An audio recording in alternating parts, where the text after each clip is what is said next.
तो hello dear. तो यहाँ पे आप सभी के बीच में देख लीजिए, राजस्थान में जो लास्ट पेपर था चाइल्ड हेल्थ का, इससे पहले मैं तीनों पेपर आप लोग को दे रखा हूँ। तो जो भी आप डियर यहीं कहाँ से भी हो, मतलब कहीं से भी हो, यूपी, बिहार, झारखंड, बंगाल, मतलब ऑल ओवर इंडिया कहीं से भी आप हैं, राजस्थान वगैरह कहीं से भी जीएनएम की आप लोग पढ़ाई कर रहे हैं, आपके लिए क्वेश्चन कम से कम सब्जेक्टिव आप लोग नहीं देखेंगे, ऑब्जेक्टिव तो देख लीजिए। ऑब्जेक्टिव से आपके नॉलेज बढ़ेंगे।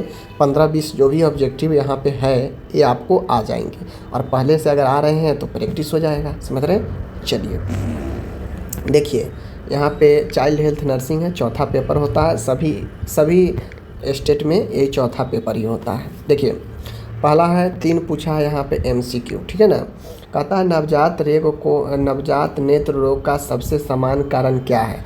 तो नवजात जो नेत्र रोग होता है, नियोनेंट्रम जो ऑप्थेल्मिया है, इसको जो सबसे सामान्य कारण होता है गोनोरिया नेइसेरियाई होता है या क्लेमिडिया ट्रैकोमैटिस होता है। ये है कि जब बच्चा जन्म ले रहा होता है, जो बर्थ कैनाल होता है उसमें इन्फेक्शन के कारण हो जाता है।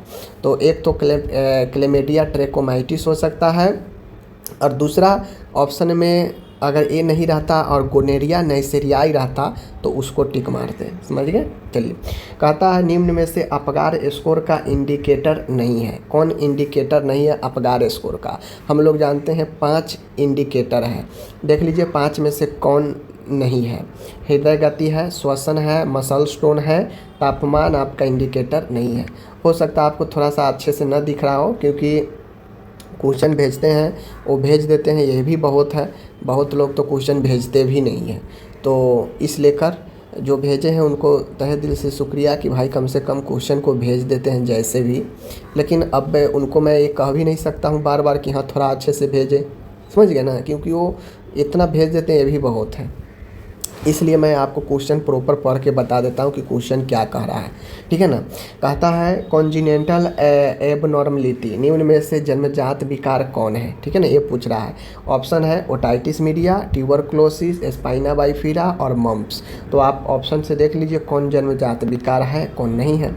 आगे है mid day meal programme is also known as, यानी मिड डे मील प्रोग्राम को और किस नाम से जानते हैं। तो मिड डे मील प्रोग्राम को हम लोग जानते हैं पीएम पोषण योजना, ठीक है ना।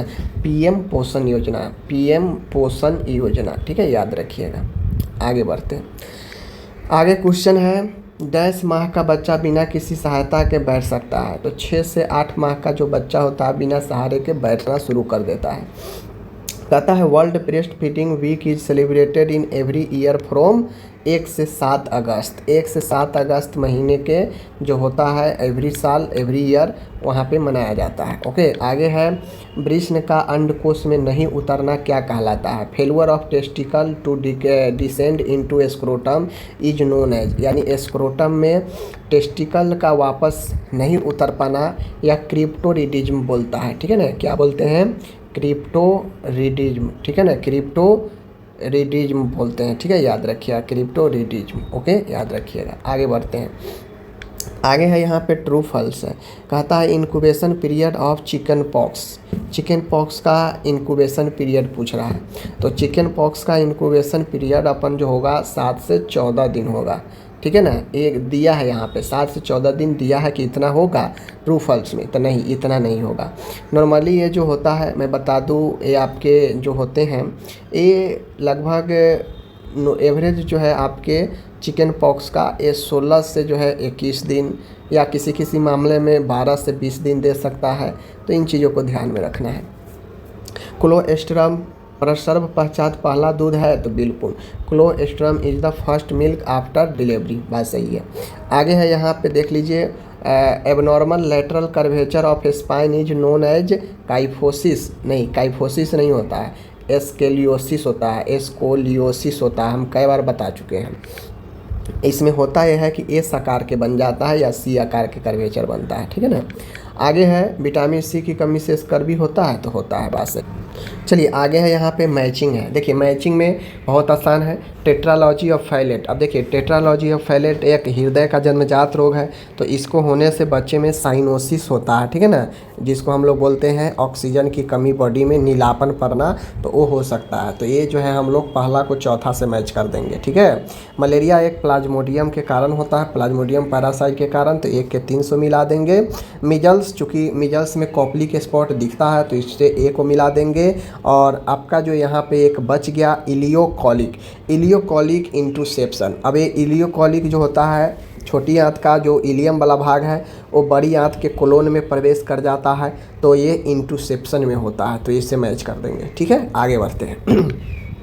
आगे अब यहाँ पे जो भी है वो सब्जेक्टिव है। सब्जेक्टिव में पूछा गया था हाइड्रोसिफिलस के बारे में, जो कि बच्चा में होता है। उसके बाद पूछा गया ब्रेस्ट फीडिंग के लाभ, नियोनेटल रिफ्लेक्स के बारे में, और यहाँ पे है खेल के महत्व के बारे में। विटामिन ए की कमी से जो होता है प्रोफिलाइसिस, इसके बारे में पूछा।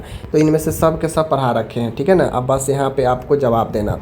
तो इस प्रकार से हो गया। आगे देखिए, बच्चों में होने वाले सामान्य दुर्घटनाएं क्या है उसको लिखना था। चाइल्ड गाइडलाइन क्लिनिक के बारे में लिखना था, समझ गए। ल्यूकोमिया को वर्गीकृत करें और ल्यूकोमिया के प्रबंध बताएं, कैंसर वाला क्वेश्चन है, समझ गए ना। आगे है यहाँ पे प्री टर्म बेबी के बारे में पूछा है, समझ गए। शिशु के शारीरिक और तंत्रिका संबंधी विशेषताओं का उल्लेख करें और जन्म से पहले अगर शिशु जन्म लेता है तो उसका नर्सिंग देखभाल बताएं, जो कि पढ़ा चुके हैं। डायरिया भी बता चुके हैं। चिन्ह लक्षण नर्सिंग निदान लिखना था, समझ गए ना।